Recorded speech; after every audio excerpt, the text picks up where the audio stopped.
हम इनके डिफरेंस की बात करें तो सबसे पहले हम इनके जो है लोकेशन को देखते हैं कि ये कहाँ पर मौजूद होते हैं।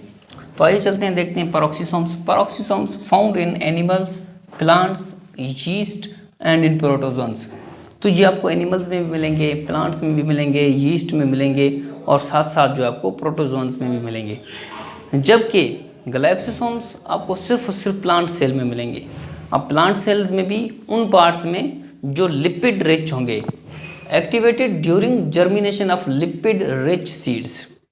ठीक है, अब मतलब लिपिड रिच सीड्स वो जो ग्रो कर रहे होते हैं, जो जर्मिनेट हो रहे होते हैं, जिनको हम सीडलिंग्स का भी नाम देते हैं, तो उनमें ये मौजूद होते हैं ज़्यादातर, जिसमें ज़्यादा मिकदार में लिपिड रिच हो, जैसे कि आपका कॉर्न हो गया, सोयाबीन हो गया, सनफ्लावर हो गया, पीनट वगैरह। इस तरह के जो प्लांट्स के पार्ट्स हैं ये जो हैं ज़्यादातर लिपिड रिच होते हैं, इनमें लिपिड ज़्यादा मिकदार में मौजूद होते हैं, तो इसलिए इनमें ज़्यादातर आपको जो है गैलेक्सिसोम्स मिलेगा।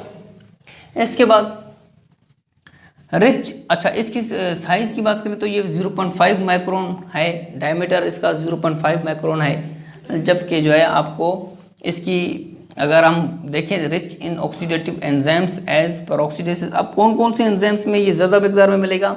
आपका पेरोक्सिसोम्स जो है आपको ऐसे एंजाइम्स में मिलेगा जो रिच होंगे, कौन से? पेरोक्सीडेसिस। ठीक है, कैटालिसिस में, मतलब कि कैटालिसिस हैं, अगर ऑक्सीडेजेज हैं तो, या फिर ग्लाइकोलिक एसिड ऑक्सीडेज है तो उसमें आपको जो है पेरोक्सिसोम मिलेगा। तो ये याद रखना है आपने, मतलब कि ये किस में मौजूद है, ये ऐसे एंजाइम जो पेरोक्सीडेजेज हैं या कैटालिसिस हैं या ग्लाइकोलिक एसिड ऑक्सीडेज है उसमें ये मौजूद है। जबकि अगर प्लांट ऐसा कोई है जिसमें लिपिड बहुत कम मिकदार में है तो उसमें आपको ये बहुत कम मिलेगा। जैसे कि पी प्लांट है, उसमें लिपिड बहुत कम होता है तो उसमें ये नहीं होते हैं, एब्सेंट होते हैं।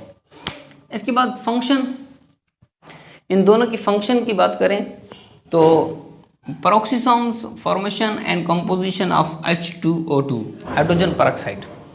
लिवर में आपको पता है कि लिवर का एक काम है कि डिटॉक्सिफिकेशन, मतलब कि अगर कोई जहर आलू चीज़ है वो अपनी खा ली है तो उसके उस जहर के असर को कम करना, डिटॉक्सिफिकेशन करना, इसी को डिटॉक्सिफिकेशन कहते हैं। तो ये लिवर का काम होता है। अब ये किस तरह से हो रहा होता है, ये पेरोक्सीडेजेस करवा रहे होते हैं। मिसाल के तौर पर हमारे पास फॉर एग्जाम्पल एक हमारे पास कोई ऑर्गेनिक कंपाउंड है, वो हमने हम लेकर गए हैं बॉडी के अंदर इनसाइड में, और साथ साथ हम ऑक्सीजन भी तो इनहेल कर रहे हैं, और आपको पता है कि ऑक्सीडेजेस हमारी बॉडी में मौजूद हैं। अब ये ऑर्गेनिक कंपाउंड ऑक्सीजन के साथ जो है जब ऑक्सीडेज की मौजूदगी में केमिकल रिएक्शन करेगा तो उससे एक ऑर्गेनिक कंपाउंड बनेगा, और साथ साथ जो है एक कंपाउंड बनेगा जो कि hydrogen peroxide H2O2 hydrogen peroxide. ठीक है, अब ये हाइड्रोजन पेरोक्साइड जो बना है ये एक जहरीली चीज़ है, ये एक टॉक्सिक कंपाउंड है। अब ये हमारी बॉडी के लिए क्या है, मुज़र्रेबल है, नुकसानदायक है, ये डैमेज दे सकते हैं हमारी बॉडी को।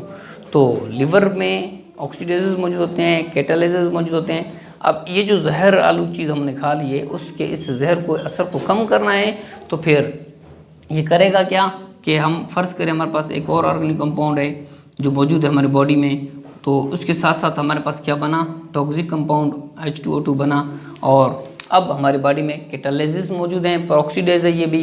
मैंने आपको कहा कि ऑक्सीडेज में और आपका जो है कैटालिसिस में जो है क्या होता है, पेरोक्सीडेज होता है।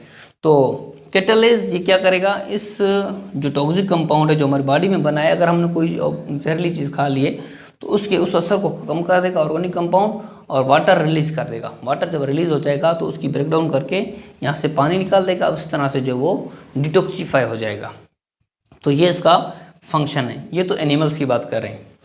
इसी तरह अगर हम प्लांट्स की बात करें तो प्लांट्स में एक प्रोसेस होता है जिसको हम फोटो रेस्पिरेशन का नाम देते हैं। प्लांट्स में एक प्रोसेस होता है जिसको हम फोटो रेस्पिरेशन का नाम देते हैं। अब ये कौन सा प्रोसेस है, दिन के वक्त जब गर्मियों में धूप बहुत ज़्यादा बढ़ जाती है तो उसके नतीजे में होता क्या है कि एक प्रोसेस स्टार्ट हो जाता है। प्लांट्स फोटोसिंथेसिस को स्टॉप करके फोटो रेस्पिरेशन का प्रोसेस स्टार्ट कर देते हैं। मतलब कि जो है आपका और अच्छा ये क्या कर देगा, फोटो रेस्पिरेशन क्या है, ये जो आपका ग्लाइकोलेट है, ग्लाइकोलेट आपकी बॉडी में जो प्लांट की बॉडी में जो मौजूद है उसको ग्लाइसिन में कन्वर्ट कर देगा। अब ग्लाइकोलेट का ग्लाइसिन में कन्वर्ट हो जाना ये क्या कहलाता है, क्या कहलाता है, फोटो रेस्पिरेशन कहलाता है। तो ये दिन के धूप की गर्मी से बढ़ने से वजह से हो जाता है। तो ये भी कौन करवा रहा होता है, ये पेरोक्सिसोम करवा रहा होता है।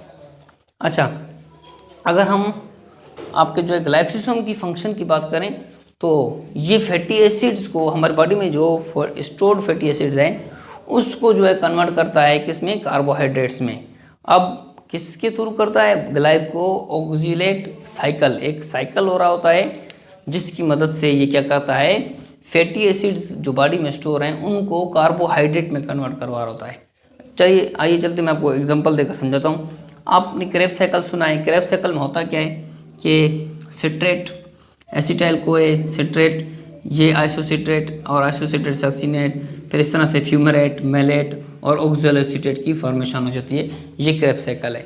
अब क्रेब्स साइकिल के दौरान में एक प्रोसेस होता है जो एसिटाइल कोए आपका जो है क्या करता है, इस तरह से आइसोसिट्रेट बनाते बनाते जो है डायरेक्ट फ्यूमरेट और मेलेट को बनाए बगैर डायरेक्ट जो है सक्सिनेट कन्वर्ट हो जाता है ऑक्सैलोसिट्रेट आपका जो है मेलेट में। अब मेलेट फिर जो आपका क्या कर देगा, ऑक्सैलोसिट्रेट बना देगा। अब ऑक्सैलोसिट्रेट की मिकदार जब बॉडी में बढ़ जाएगी, बहुत ज़्यादा मिकदार हो जाएगी, तो इसके नतीजे में एक नया प्रोसेस होगा। अब वो प्रोसेस क्या है, ग्लूकोनियोजेनेसिस। ग्लूकोनियोजेनेसिस कौन सा प्रोसेस है, ये ग्लूकोज के बनने का फॉर्मेशन जो प्रोसेस है। अब जो डायरेक्टली आपका जो एसिटाइल को है सक्सिनेट से मेलेट और ऑक्सैलोसिट्रेट जब बनाया तो इससे जो ग्लूकोज बना है, ग्लूकोज आपका क्या है, कार्बोहाइड्रेट है। अब ये कार्बोहाइड्रेट की फॉर्मेशन डायरेक्टली जो हुई है, इस साइकिल को क्या नाम देते हैं, ग्लाइको ऑक्जिलेट साइकिल का नाम देते हैं। क्रेब्स साइकिल के दौरान हो रहा होता है। ये आपका फ्यूमरेट बनाए बगैर आपको जो डायरेक्टली क्या हो जाता है, मेलेट ऑक्सैलोसिट्रेट बनता है और ऑक्सैलोसिट्रेट फिर जो है ग्लूकोनियोजेनेसिस का प्रोसेस होता है। अब ग्लूकोज की जो फॉर्मेशन हुई है डायरेक्टली ऑक्सैलोसिट्रेट से, इसी को हम क्या नाम देते हैं, आपका जो है ग्लाइको ऑक्जिलेट साइकिल का नाम देते हैं। ये आपका जो है आपका आज का माइक्रोबॉडीज आपका जो है पेरोक्सिसोम और ग्लाइकोसिसोम का टॉपिक था। उम्मीद है कि आपको मेरा ये लेक्चर समझ में आ गया होगा। अगर आपको मेरा लेक्चर समझ में आ गया है तो काइंडली मेरे इस लेक्चर को सब्सक्राइब करें, बेल आइकन पर क्लिक करें और लाइक के बटन पर पुश करें। Thank you.